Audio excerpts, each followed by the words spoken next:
Hey, hey, hey, hey, what's up, all y'all?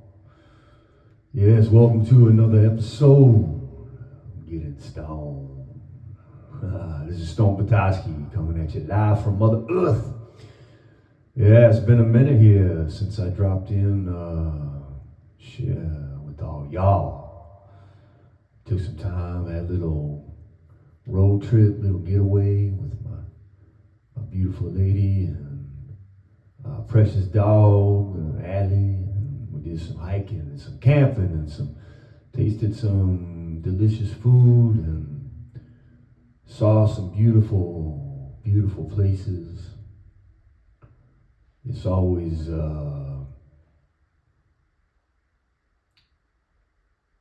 refreshing and charges your battery, reminds oneself of the many different ways that people live their day-to-days. And of course, tapping in, sleeping on the ground and underneath the stars and walking on the earth. And that's always good medicine. And I got my daytime job I got to go to every day as well. And I don't know. I come at this show here, this humble little show of mine.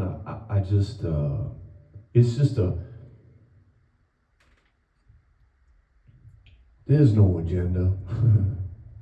I'm not trying to get likes. I'm not trying to get listens. That isn't why I do any of this. Which is probably a good thing because, as much as I absolutely love and appreciate anybody who stops on by, I know there ain't too many of you that are out there listening. And again, that's not why I do this show. As I've said in the past, as long as or if there is just one human being that finds some joy and some peace and some connection and some community and some uplifted vibes, somehow, some way they feel like they matter, like there's someone out there that gets them, there's beauty in the world, just one person, then for me, that's more than enough. So, things keep on being all crazy out there. We just gotta meet each day as best as we can. And we haven't stopped the killing, the gun shooting and the bomb dropping and the missiles and the God knows what else.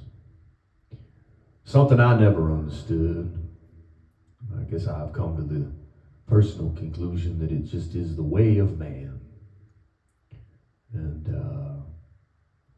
part of the ride, part of the trip here on planet Earth. But that doesn't mean I don't say something about it and express my particular points of view. I don't really reckon how any good can come from killing your neighbor. But that's just me. And we got lots of storms and people's lives have been turned upside down and they've lost their homes and they've lost their loved ones. And everybody's yelling at everybody else about this election that we're having here in America. And I just learned recently that the magnetosphere, like I'm still kind of learning about it, so I don't understand it super well, but I guess the idea that the magnetic field that sort of encompasses or surrounds the earth is weakening. And so what happens, one of the many things that happens, it is believed, when this occurs is that the poles slowly shift. And let's just say that while there's something miraculous and beautiful and sort of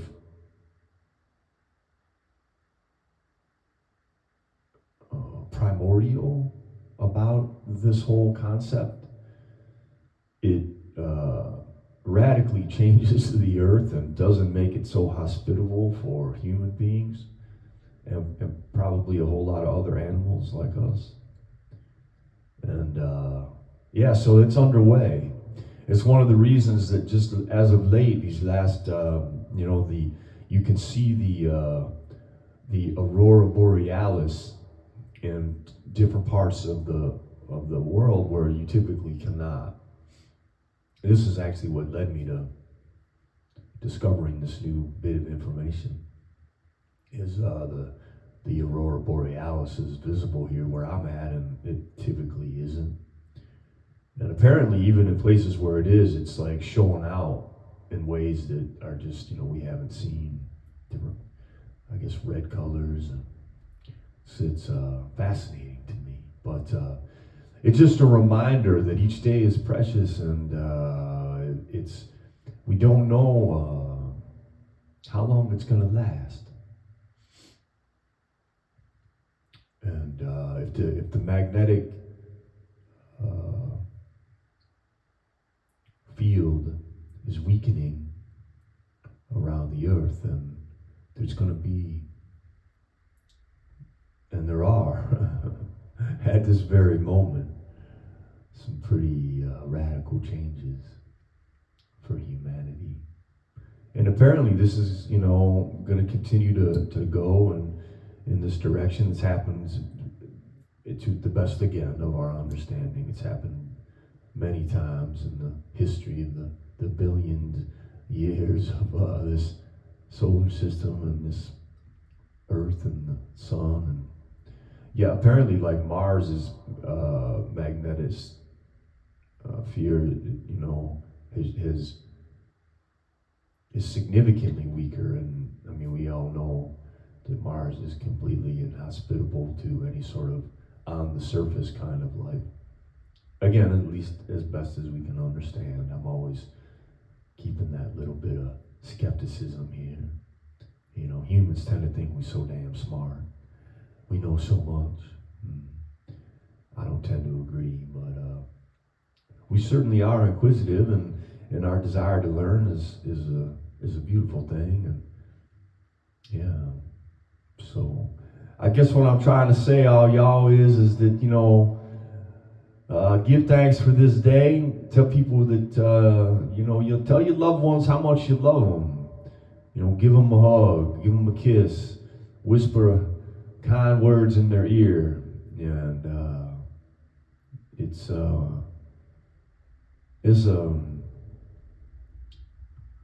and nobody can fight against that. Speaking of which, I want to tell all y'all how much I appreciate you. We like to hug it out here in this show. I'm sending out a big hug to anyone who's listening. I want you to know that there's a spark of light. There's a seed of goodness. And within you, you are whole, you are complete, you are everything in all its glory. Hell yeah. Feel that hug now. Come on. I always enjoy doing these shows, man. I know it's been a few weeks, but this is something about it. Like I said, for me, it's about that. It's about honoring that part of myself that wants to connect. And in this modern world, we have these technologies that make that possible in ways that it wasn't before. And I certainly have taken advantage of those and plan to continue to. And yeah, life is fucking crazy, man. It really is. I just I don't know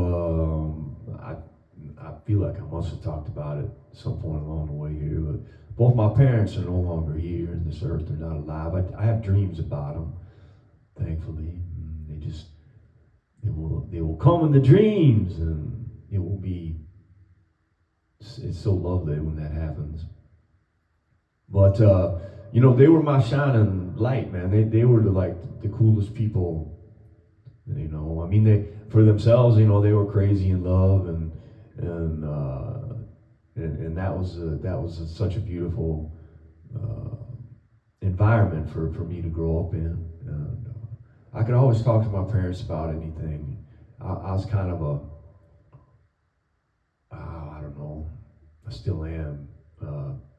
Try lots of things, challenge myself, experiment, explore. I can explore kind of a person, I think, and adventurer, and they were always willing to listen, as I would struggle through things and try to sort things out. I've always been someone who's I tend sometimes, maybe I think about things way too much, right? And so having a couple of parents that I could talk about all the stuff that was going on in my mind and my heart, my life, the directions I wanted to go and the things I wanted to try, it was absolutely, it meant the world to me that no matter what, I could talk to them about it, and they would listen, and if they didn't agree, then they would say. If they thought I was doing something that wasn't cool, they would say. But they were always willing to listen and be there and love me no matter what. So thanks, Mom and Dad. I miss you so damn much. Yeah, I love you with all my heart, man. Couldn't have been blessed with two more amazing people to be my parents. Ha! I don't even know what made me think of them, but whew. All right, so let's get on into it here. We're gonna read. You know how it is. You know how we roll around here. So I've come with this guy before on the show. He's a writer. He's a poet. He's a thinker. He's I don't know. I just tons of respect for this man. I'd love to meet him someday. The way he writes is just, to me, I'm just like, how in the fuck, dude? How do you think up this stuff? How do you put words to paper in such a sublime way? But anyways, this gentleman's name is Mr. David Whyte. This is a book of his called Consolations, the solace, nourishment, and underlying meaning of everyday words. So we're going to read from that. I'm going to go with the word honesty here. So Mr. David Whyte. Honesty is reached through the doorway of grief and loss. Where we cannot go in our mind, our memory, or our body is where we cannot be straight with another, with the world, or with ourselves. The fear of loss, in one form or another, is the motivator behind all conscious and unconscious dishonesties. All of us are afraid of loss in all its forms. All of us, at times, are haunted or overwhelmed by the possibility of a disappearance. And all of us, therefore, are one short step away from dishonesty. Every human being dwells intimately close to a door of revelation they are afraid to pass through. Honesty lies in understanding our close and necessary relationship with not wanting to hear the truth.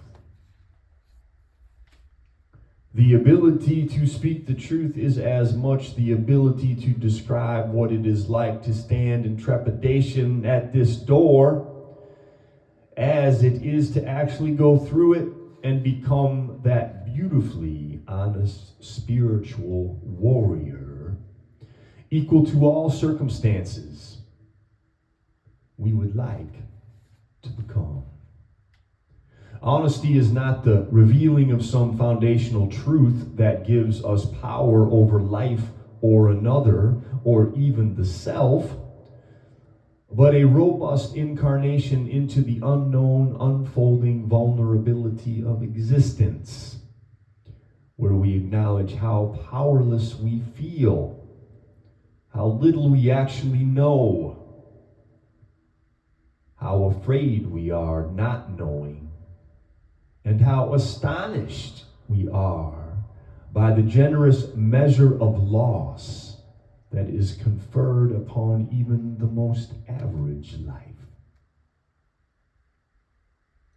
Honesty is grounded in humility and indeed in humiliation and in admitting exactly where we are powerless.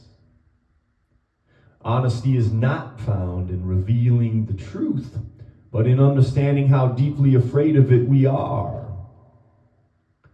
To become honest is in effect to become fully and robustly incarnated into powerlessness. Honesty allows us to live with not knowing. We do not know the full story. We do not know where we are in the story. We do not know who is at fault or who will carry the blame in the end. Honesty is not a weapon to keep loss and heartbreak at bay. Honesty is the outer diagnostic of our ability to come to ground in reality, the hardest attainable ground of all. The place where we actually dwell, the living, breathing frontier where there is no realistic choice between gain or loss.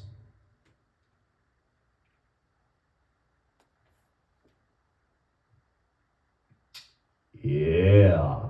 Ha. David Whyte, y'all. David Whyte. Thank you so much, brother. Yeah, I keep this book close by here in where at my little work area. I just pick it up and I'll just read one of the chapters, and it never fails to just bring me right back into what it means to be human, what it means to be a member of the web of life. And I think these days, honesty is something that is in short supply. Sadly, certainly any of the so-called leaders of the world are not practicing honesty with their words or deeds. And I'm not blaming, I'm not pointing fingers, I'm just stating the obvious. And I think that many of us struggle with honesty. I know I certainly have. It's not something that I haven't had a lot of work to do around. I'd like to believe that I've gotten much more real and honest with myself, and as such, that allows me the opportunity to be genuine and honest with others. But it's not something I've perfected. But what I have noticed is that despite the pain, the grief, as David says, that can, crack open the door, the grief, the loss to the subject of honesty. And I certainly had plenty of grief and loss in my life.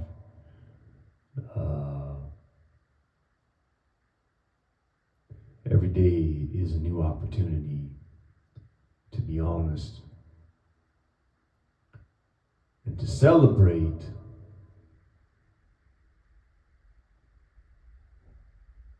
the gift of being born. Sure would be nice if we could have a lot more honesty in this world. And just sort of the whole idea of like, we don't know. We don't know. We don't. And so often we seek the comfort of certainty and permanence. And the reality of life is uncertainty and impermanence. So there you have it. Again, David Whyte. His last name is spelled Whyte, if you're interested in checking my brother out.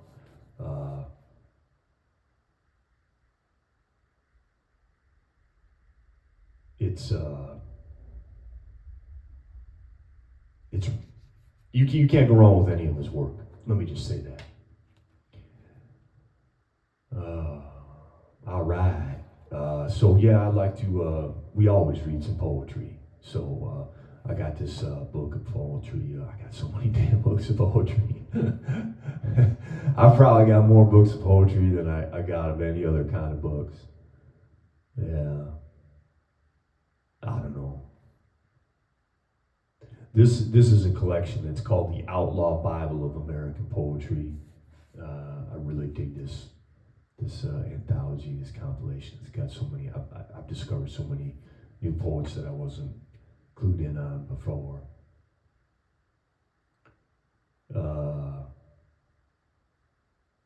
All right, I opened up here to a poem called Jukebox by Jim Carroll. I believe Jim Carroll, I think he was a New York cat. I believe that's the same guy. Yeah, they even made a movie out of his life. Or I don't know if it was about his life specifically, but the Basketball Diaries. Am I remembering all this right? And little Leo DiCaprio played Jim Carroll. I don't know. I think I'm remembering this right, but sometimes memory can be a little bit tricky. Anyways, so this is a poem entitled Jukebox by Jim Carroll. Now I've come to realize that I am a jukebox, a very old jukebox, a classic, you might call me. I spent my early years in the elegant saloons of downtown Detroit. I still recall the cool brush of pearls against my glass as women leaned over me to read what I had to give, to discover what I had within me. It changed from week to week. During Prohibition, I was trucked off to a garage in the middle of a desolate winter. And for years, I stood disconnected in pools of oil and antifreeze beside a refrigerator without a door, a steering wheel leaning against my back. I should make this clear. I play only 45s. Aching spirals of black vinyl. I do not play compact discs. I do not show videos. They are digital technologies. I am an analog thing. I participate in your consciousness as you participate in mine. When they discovered me last year, they tried to insert a laser inside me, but I rejected it like a transplanted heart. Look at my lines.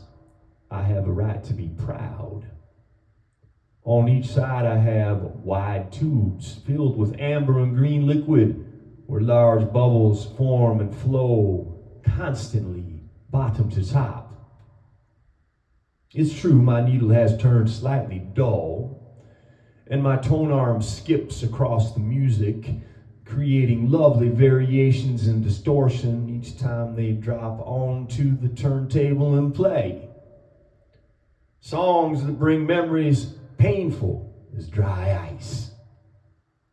Now I have been hauled to the cemetery and placed on brittle grass over your grave instead of a headstone.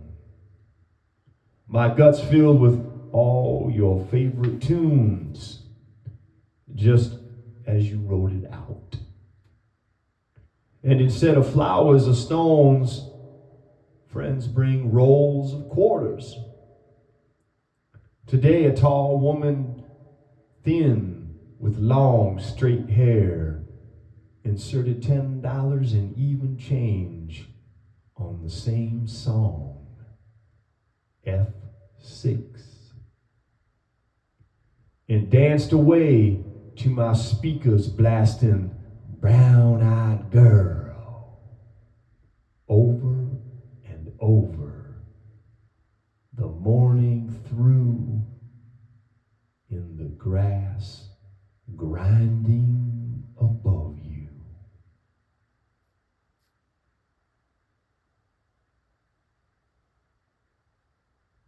Yeah. I just love me some poetry. Jim Carroll, thank you, brother. I'm gonna have to go follow up on that and whatnot. I think he had some struggles with heroin. Yeah. Sometimes I think,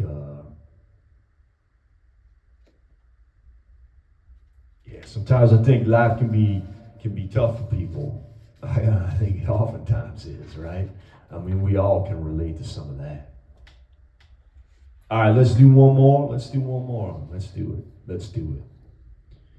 This is poet Bucky Sinister. The title of this poem was I was with her long enough to change brands of cigarettes. We had split a bottle of wine and a pint of rum before we went into the fair. It started with a kiss on the Ferris wheel. I didn't know that actually happened until then. One of my favorite days of all time. 6 months later, I gave her money that she referred to as fetus money. We were long over as a romantic couple. That day, she'd listed why she hated me.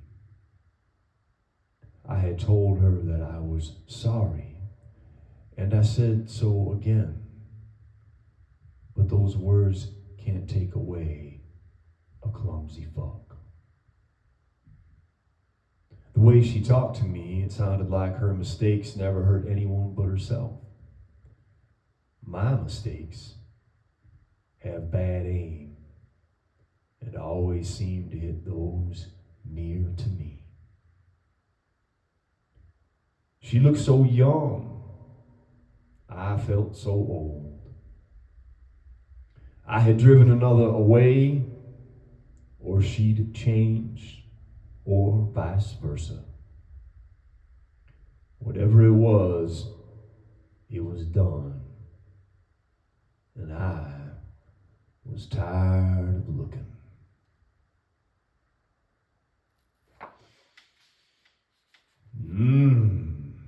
All right. Yeah.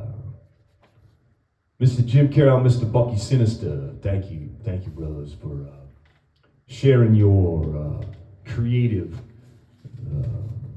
self with us. You know, isn't that it? I think each and every one of us is an artist. We have the the seed of creativity built into us. I mean, literally, we can create life. But also we have, hands and eyes and ears and, tongues and hearts and brains, and all of the material manifestation of this form is creativity made manifest. So in that sense, I do believe that each and every one of us is an artist. I believe our life is our work of art. And I know for myself, when I'm able to recognize that, to tap into it, to trust it, to honor it, no matter what art comes out, because the art is the honesty. People want to judge art all the time. Oh, that's bad, or that's good, or that's evil, or that's hateful, or that, you name it. We're constantly judging art. And I would advocate for the notion that art is unequivocal. And to express your artistic self is one of the most high actions that you can undertake here in this, what will amount to be very short amount of time here on this earth. Yeah, so don't waste your time, y'all. Get out there, create, express yourself. Wasn't that a Madonna song? All right, we're going to sing a tune. I know I've sung this one on here before, but I'm going to do it again anyways.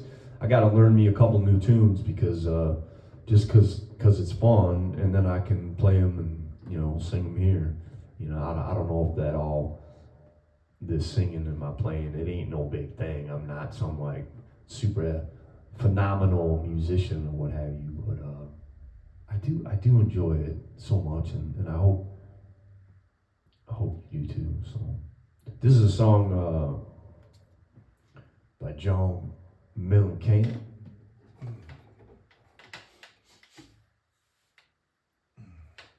Something about it just speaks to the moment for me.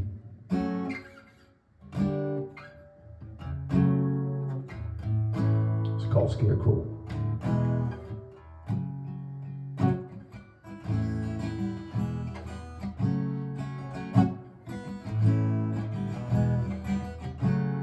Scarecrow on a wooden cross, blackbird in the barn, 400 empty acres there used to be my farm. I grew up like my daddy did. Grandpa cleared this land. When I was 5, I walked the fence. Grandpa held my hand. Rain on the scarecrow, blood on the plow. This land fed a nation. This land made me proud. The song, I'm so sorry, there's no legacy for you now. Rain on the scarecrow, blood on the plow. Rain on the scarecrow, blood on the plow. Crops we grew last summer weren't enough to pay the loan. I couldn't buy the seed to plant this spring, and the farmer's bank foreclosed. I called my old friend Shipman to auction off the land. He said, "John, it's not my job. but I sure do hope you understand. Calling it your job, old boss, sure don't make it right. But if you want me to, I'll say a prayer for your soul tonight. Grandma's on the front porch with a Bible in her hand.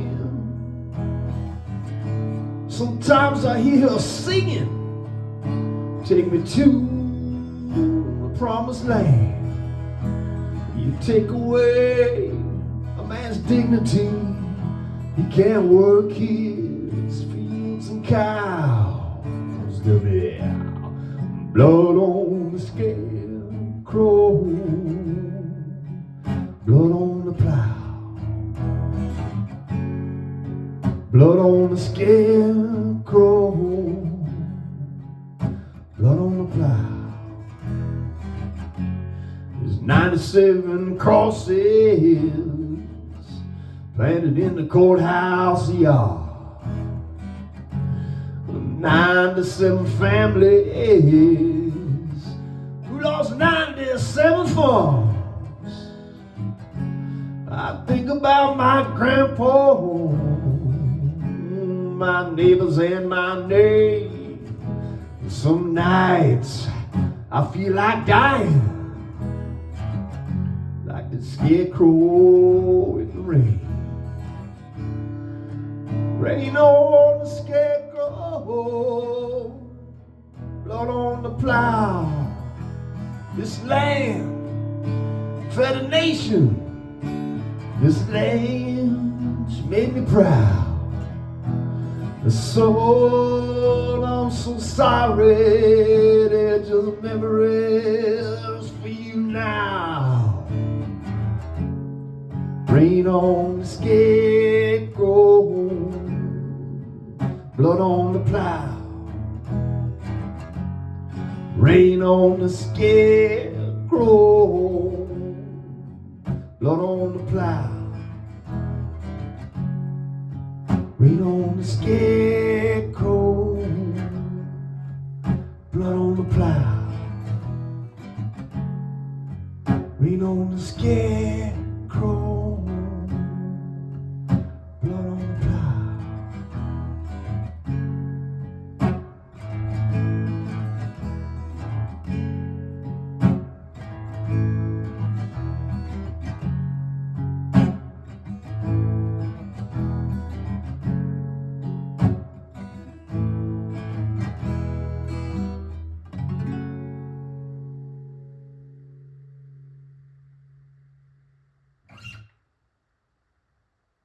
Yeah. Scarecrow, John Milton King.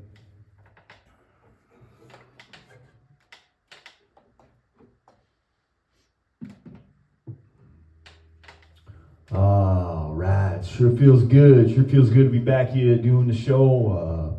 Again, thank you so much from the bottom of my heart for stopping by and giving it a listen. Know you are beautiful. Know you are precious. Know you are whole and complete just as you are. You do not lack anything. You are made by love, for love, in love, always, all love. All right, y'all. Until next time. This is Storm Petoskey saying peace.